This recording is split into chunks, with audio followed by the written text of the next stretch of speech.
Hello, welcome, and thank you for joining us today. As you may already know, today's press briefing has been called by the human rights group Sikhs for Justice to make important announcements about the ongoing Khalistan referendum and India's Modi government's violence and their response to that referendum.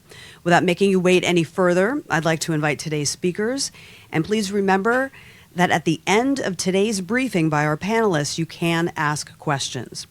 Our first speaker is Dr. Bakshish Singh Sandhu, President of the Council of Khalistan.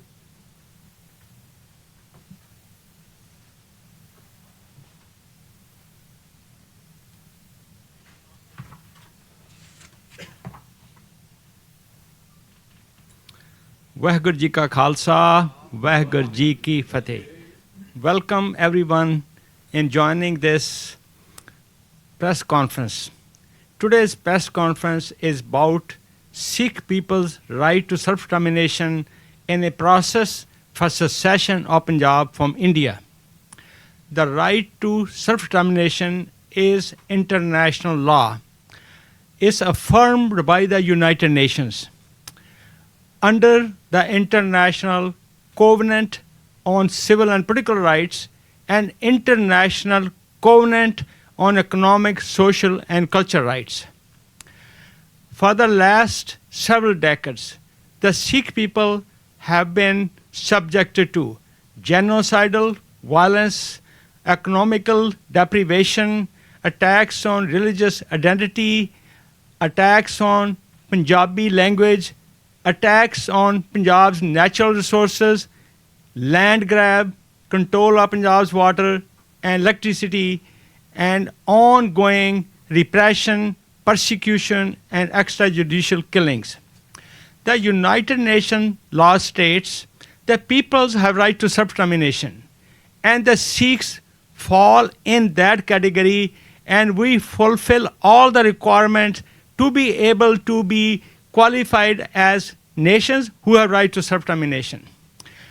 Under the right to self-determination, when people realize that they have tried everything. They have tried negotiations, but Indian government, in our case, has denied our rights, and they have blocked our internal right to self-determination. So we are now proceeding with our external right to self-determination to liberate Punjab from Indian occupation. According to the Research Institute of Self-Determination of Canada, that research institute have done lot of research, and they have stated that even though Punjab Khalistan referendum is unofficial, but has a lot of influence, it galvanizes people, it brings people together as a cohesive force. And also, this is the voice and the legitimate concern of the people to have right to self-determination. As I have mentioned, there are two types of right to self-determination, internal and external. Internal is the United Nations Charter says the people who are seeking secession should first try to obtain their rights in the country from which they separate. We have done exactly that. Over decades and many negotiations, Indian government has reneged on all the promises they made in 1947, and all subsequent negotiations basically did not become effective, or the Indian governments from time to time failed to comply with those agreements. So we have now come to external right to self-determination, where we'll have a referendum vote. Our goal is to have official Khalistan referendum in Punjab. Right now, we are doing the referendum all over the world. The difference is the international community gives us our right to self-determination. They give us space, they give us all the facilities or anything that we need, or we ask them to have the referendum. However, India is not only stopping our referendum, but is also carrying out violence against us. Why we are holding this referendum? why we want to secede from India. Starting from 1947, the Indian government constitution does not recognize our religion. It does not recognize our language. It denied us our state of Punjab. And when we have been asking our rights, Indian government is answering our questions, our rights with bullets. And Indian government has now proceeded overseas. So not only that, after that, when people were asking, when the people of Punjab, the Sikh people were having demonstrations to create Punjabi Suba, as you know, that Punjab was a state until 1849 when India was not a country. But in 1947, country of India was created as a new country because there was no country like India before that. So, and at that time, the Sikh people decided to go with India based upon certain promises, but India has reneged from those promises, so we are proceeding towards our right to self-determination. And then Indian government attacked Golden Temple Amritsar in 1955, 1984, 1986, and 1988. To be just brief, so these are the attacks Indian government did to repress Sikhs and persecution and genocide of Sikhs. Now, we have obtained the expert opinion of Punjab Referendum Commission how to hold the referendum. So the referendum is legitimate process. We are doing it systematically in an organized fashion, which is peaceful, legal, and democratic. And the referendum commission members, Dane Waters and Mr. Quartoff, they are guiding us with their expertise because they are expert in the referendums, in ballots, and in voting. So what's the response of India to our referendum campaign? So internationally, as I mentioned, all the people in the world, we have held referendums starting from UK, Austria, Australia, New Zealand, Italy, Canada, and now in America. All the nations helping us, but India is blocking our referendum and creating violent situations against us. So we now are going through the process of holding the referendum as a creation of, let's say, legitimate concern, and we have galvanized the Sikh people, we have gotten people together, have become a cohesive force.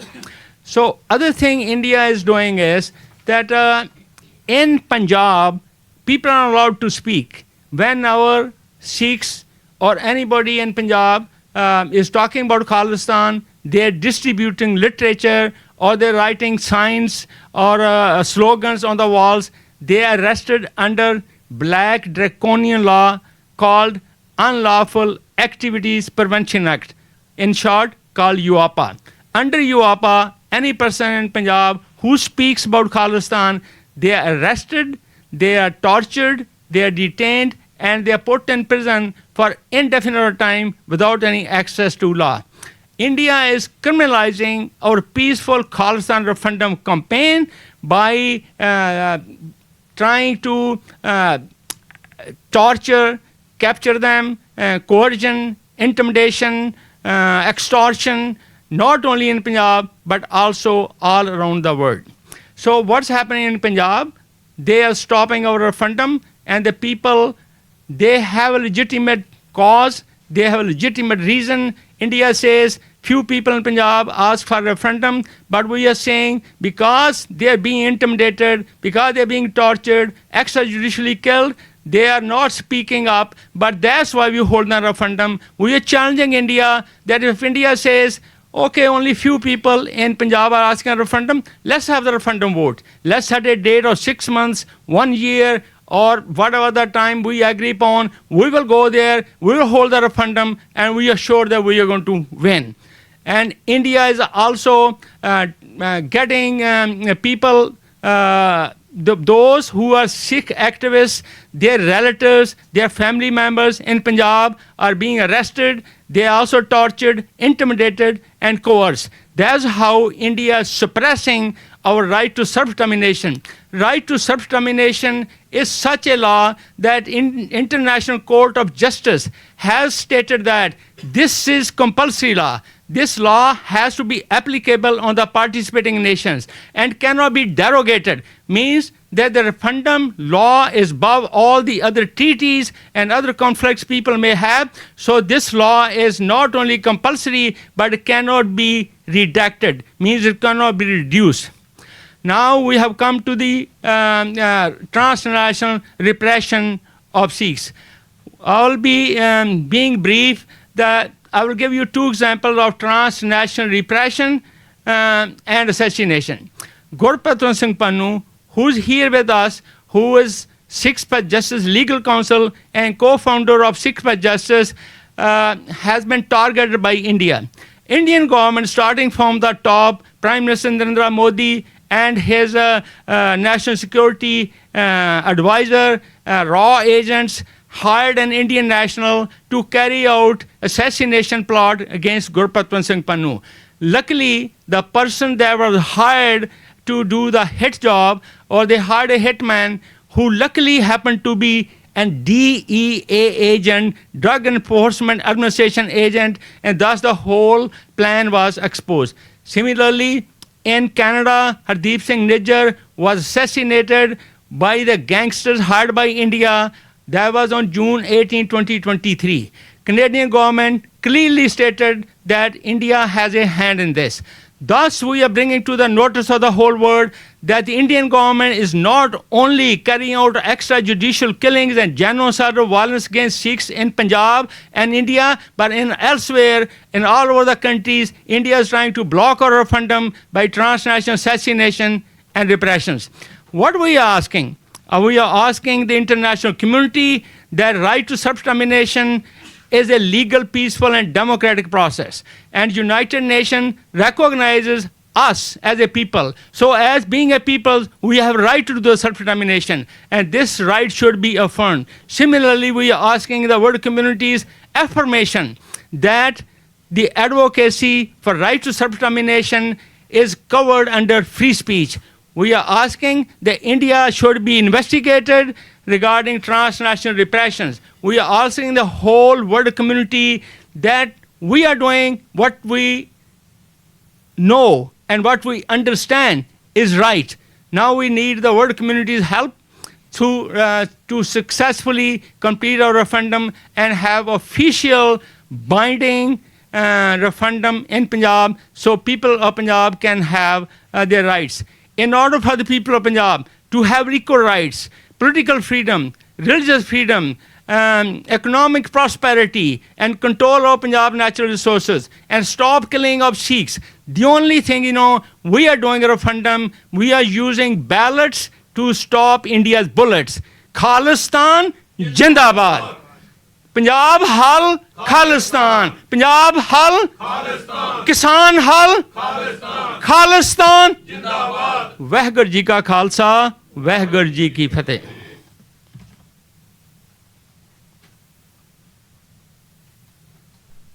Thank you, Dr. Sandhu. Our next speaker is Avtar Singh Pannun, coordinator of Sikhs for Justice.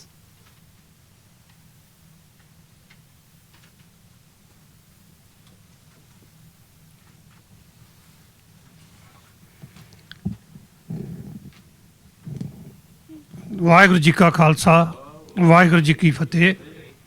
ਅੱਜ ਪੰਜਾਬੀ ਮੈਂ ਬੋਲਾਂਗਾ। ਅੱਜ national press club ਦੇ ਵਿੱਚ ਜਿਹੜੀ meeting ਹੋ ਰਹੀ ਆ, press conference, ਉਹਦੇ ਵਾਸਤੇ ਅਸੀਂ ਧੰਨਵਾਦ ਕਰਦੇ ਸਾਰਿਆਂ ਦਾ। ਤੇ ਅੱਜ ਮੈਂ ਦੱਸ ਰਿਹਾ, ਖਾਲਿਸਤਾਨ ਇੱਕ ਰਾਜਨੀਤਿਕ ਸਵਾਲ ਹੈ, ਅੱਤਵਾਦ ਨਹੀਂ ਹੈ। ਭਾਰਤ ਸਿੱਖਾਂ ਦੀ ਆਜ਼ਾਦੀ ਦੀ ਸ਼ਾਂਤਮਈ ਮੁਹਿੰਮ ਨੂੰ ਗੋਲੀਆਂ ਨਾਲ ਖਤਮ ਕਰਨਾ ਚਾਹੁੰਦਾ ਹੈ। ਇਸੇ ਤਹਿਤ ਭਾਰਤ ਨੇ ਪਹਿਲਾਂ ਹਰਦੀਪ ਸਿੰਘ ਨਿੱਜਰ ਨੂੰ ਸ਼ਹੀਦ ਕੀਤਾ ਤੇ ਫਿਰ ਗੁਰਪਤਵੰਤ ਸਿੰਘ ਪੰਨੂ ਨੂੰ ਕਤਲ ਕਰਨ ਦੀ ਨਾਕਾਮ ਕੋਸ਼ਿਸ਼ ਕੀਤੀ। ਤੇ ਹੁਣ ਪਰਮਜੀਤ ਸਿੰਘ ਪੰਮਾ ਨੂੰ ਯੂਕੇ ਵਿੱਚ ਨਿਸ਼ਾਨਾ ਬਣਾਉਣਾ ਚਾਹੁੰਦੀ ਹੈ। ਪਰ ਅਸੀਂ ਭਾਰਤ ਦੀਆਂ ਇਹਨਾਂ ਅੱਤਵਾਦ ਕਾਰਵਾਈਆਂ ਤੋਂ ਡਰ ਕੇ ਘਰ ਬੈਠਣ ਵਾਲੇ ਨਹੀਂ ਹਾਂ। ਆਜ਼ਾਦੀ ਤੱਕ ਇਸੇ ਤਰ੍ਹਾਂ ਮੁਹਿੰਮ ਕਰਦੇ ਰਵਾਂਗੇ। ਲੰਡਨ ਤੋਂ ਸ਼ੁਰੂ ਹੋਇਆ ਆਜ਼ਾਦੀ ਦਾ ਕਾਫਲਾ ਹੁਣ ਅਮਰੀਕਾ ਦੇ ਪਾਵਰ ਕੋਰੀਡੋਰ ਵਾਸ਼ਿੰਗਟਨ ਪੁੱਜ ਚੁੱਕਾ ਹੈ। ਵਾਸ਼ਿੰਗਟਨ ਡੀਸੀ ਵਿੱਚ ਖਾਲਿਸਤਾਨ ਦੀਆਂ ਵੋਟਾਂ ਅਮਰੀਕਾ ਵਿੱਚ ਚੌਥੇ ਦੌਰ ਦੀਆਂ ਵੋਟਾਂ ਨੇ। ਪਹਿਲੇ 3 ਸੈਂਟਰ ਕੈਲੀਫੋਰਨੀਆ ਵਿੱਚ ਲੱਗੇ ਨੇ। ਇਹ ਈਸਟ ਕੋਸਟ ਦਾ ਪਹਿਲਾ ਸੈਂਟਰ ਹੈ। ਟਰੰਪ ਸਰਕਾਰ ਥੱਲੇ ਦੂਸਰਾ ਸੈਂਟਰ ਹੈ। ਅਸੀਂ ਸਿੱਖਾਂ ਦੀ ਆਜ਼ਾਦੀ ਖਾਲਿਸਤਾਨ ਦੀ ਮੁਹਿੰਮ ਤਹਿਤ ਲਗਾਤਾਰ ਵਾਈਟ ਹਾਊਸ ਅਤੇ ਸਟੇਟ ਡਿਪਾਰਟਮੈਂਟ ਨਾਲ ਕੰਪੇਨ ਕਰਦੇ ਆ ਰਹੇ ਹਾਂ। ਰਾਸ਼ਟਰਪਤੀ ਟਰੰਪ ਵੱਲੋਂ ਲਿਖੀ ਚਿੱਠੀ ਸਾਡੀ ਮੁਹਿੰਮ ਲਈ ਮੀਲ ਪੱਥਰ ਸਾਬਤ ਹੋਵੇਗੀ। ਰਾਸ਼ਟਰਪਤੀ ਟਰੰਪ ਦਾ ਚਿੱਠੀ ਵਿੱਚ ਕਹਿਣਾ ਕਿ ਅਮਰੀਕਾ ਦਾ ਤਕੜੇ ਰਹਿਣਾ ਤੁਹਾਨੂੰ ਵੀ ਤਕੜਾ ਕਰੇਗਾ, ਇਸ ਦੇ ਬਹੁਤ ਵੱਡੇ ਮਾਇਨੇ ਹਨ। ਅਸੀਂ ਅਮਰੀਕਾ ਅਤੇ ਰਾਸ਼ਟਰਪਤੀ ਟਰੰਪ ਦੀ ਚੜ੍ਹਦੀ ਕਲਾ ਲਈ ਵੋਟਾਂ ਵਾਲੇ ਦਿਨ ਨੈਸ਼ਨਲ ਮਾਲ ਦੇ ਵਿੱਚ ਅਰਦਾਸ ਕਰਾਂਗੇ। ਰਾਸ਼ਟਰਪਤੀ ਟਰੰਪ ਦੇ ਇਹ 4 ਸਾਲ ਖਾਲਿਸਤਾਨ ਦੀ ਮੁਹਿੰਮ ਲਈ ਸਭ ਤੋਂ ਵੱਧ ਮਹੱਤਵਪੂਰਨ ਅਤੇ ਮਦਦਗਾਰ ਸਾਬਤ ਹੋਣਗੇ। ਪੂਰੇ America, Canada, England, Europe, Australia, New Zealand ਵਿੱਚੋਂ ਵਲੰਟੀਅਰ ਪਹੁੰਚ ਚੁੱਕੇ ਨੇ ਤੇ ਪਹੁੰਚ ਰਹੇ ਹਨ। ਈਸਟ ਕੋਸਟ, ਮਿਡ ਵੈਸਟ ਸੰਗਤਾਂ ਵੋਟਾਂ ਪਾਉਣ ਪਹੁੰਚ ਰਹੀਆਂ ਨੇ। ਸਮੂਹ ਗੁਰਦੁਆਰਾ ਸਾਹਿਬਾਨ, ਪੰਥਕ ਜਥੇਬੰਦੀਆਂ ਦੇ ਸਹਿਯੋਗ ਦੇ ਨਾਲ ਸਾਰੇ ਇਕਜੁੱਟ ਇਸ ਪਲੇਟਫਾਰਮ ਦੇ ਉੱਤੇ ਖਾਲਿਸਤਾਨ ਦੀ ਪ੍ਰਾਪਤੀ ਲਈ ਵੋਟਾਂ ਪਾਉਣ ਆ ਰਹੇ ਹਨ। ਬੱਸਾਂ ਦਾ ਪ੍ਰਬੰਧ 30 ਤੋਂ ਵੱਧ ਗੁਰਦੁਆਰਾ ਸਾਹਿਬ ਦੇ ਵਿੱਚੋਂ ਕੀਤਾ ਗਿਆ ਹੈ। ਅਖੀਰ ਦੇ ਵਿੱਚ ਮੈਂ ਸਮੁੱਚੀਆਂ ਸੰਗਤਾਂ ਦਾ, ਸਮੂਹ ਗੁਰਦੁਆਰਾ ਸਾਹਿਬ ਦਾ ਤੇ ਪੰਥਕ ਜਥੇਬੰਦੀਆਂ ਦਾ ਧੰਨਵਾਦ ਕਰਦਾ ਹਾਂ। ਆਸ ਰੱਖਦਾ ਹਾਂ ਕਿ ਤੁਸੀਂ ਖਾਲਿਸਤਾਨ ਦੀ ਮੁਹਿੰਮ ਦੇ ਵਿੱਚ ਆਪਣਾ ਯੋਗਦਾਨ ਪਾਓਗੇ। ਖਾਲਿਸਤਾਨ ਜਿੰਦਾਬਾਦ, ਖਾਲਿਸਤਾਨ ਜਿੰਦਾਬਾਦ, ਖਾਲਿਸਤਾਨ ਜਿੰਦਾਬਾਦ, ਖਾਲਿਸਤਾਨ ਜਿੰਦਾਬਾਦ। ਵਾਹਿਗੁਰੂ ਜੀ ਕਾ ਖਾਲਸਾ, ਵਾਹਿਗੁਰੂ ਜੀ ਕੀ ਫਤਿਹ।